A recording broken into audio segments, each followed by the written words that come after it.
ప్రపంచంలో ఒక గొప్ప ప్రయోగం చేశారు. ఒక గదిలోకి తీసుకెళ్ళి పాలిచ్చేటటువంటి ప్రాణులు, అంటే క్షీరదములు అంటారు. పంది పిల్లలకి పాలిస్తుంది, కుక్క పిల్లలకి పాలిస్తుంది, ఎలుక పిల్లల్ని పెంచి పెద్ద చేస్తుంది. ఇటువంటి ప్రాణులన్నింటినీ కూడా ఒక గదిలోకి తీసుకెళ్ళి ఉంచారు. స్త్రీ ప్రాణులను ఒక పక్క పెట్టారు, పురుష ప్రాణుల్ని ఒక పక్క పెట్టారు. ఇది నేను పురుషుల్ని తక్కువ చేయడానికి చెప్పట్లేదు.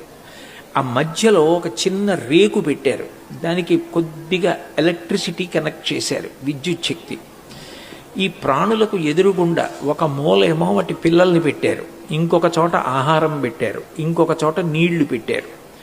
కొంతసేపు అయిపోయిన తర్వాత ఈ ప్రాణులకు ఆకలేసింది. ఆకలేసి ఇవి ఈ రేకు దాటి అవతల వైపు ఉన్నటువంటి వాటి వైపుకి వెళ్ళడానికి ప్రయత్నించాయి. మొట్టమొదట మగ ప్రాణుల్ని వదిలిపెట్టారు. ఎలక్ట్రిక్ షాక్ కొంచెం కొట్టి వెనక్కి వచ్చేసాయి. కానీ దాహం తట్టుకోలేకపోయాయి. గబగబా షాక్ కొడితే కొట్టిందని దూకేసి వెళ్ళి నీళ్లు తాగాయి. నీళ్లు తాగిన తర్వాత పట్టుకొచ్చి మళ్ళీ వెనక్కి పెట్టేశారు.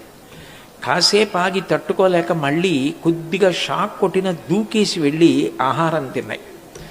మళ్ళీ కొంతసేపు అయిన తర్వాత స్త్రీ ప్రాణుల దగ్గరికి వెళ్ళాయి.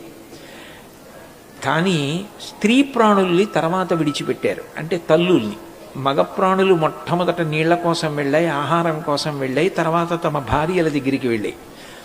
స్త్రీ ప్రాణులైతే ఏం చేస్తాయో చూద్దామని మొట్టమొదట కొంతసేపు అయిపోయిన తర్వాత ఈ ఆడప్రాణులు ఏం చేస్తాయని చూశారు.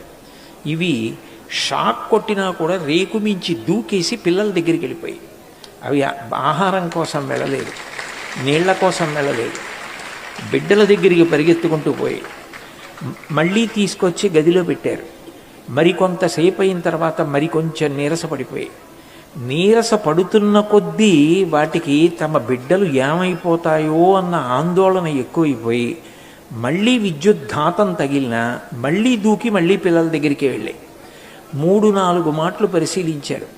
3-4 మాటలు కూడా విద్యుద్ఘాతం తగిలినా కూడా రేకు దూకి వెళ్ళి తమ పిల్లల దగ్గరికి వెళ్ళి వాటిని కౌగిలించుకుని పాలిచ్చి వచ్చింది ఎవరు అంటే స్త్రీ ప్రాణులు. అంటే మనం కాదు, మనుష్యులు కాదు, ఒక కుక్క కానివ్వండి, ఒక పిల్లి కానివ్వండి, ఒక పంది కానివ్వండి, దాని బిడ్డల్ని అది అంత గొప్పగా కాపాడుకుంటుంది. తల్లి అట్లా పాలిచ్చి కాపాడకపోతే ఈ సృష్టి లేదు.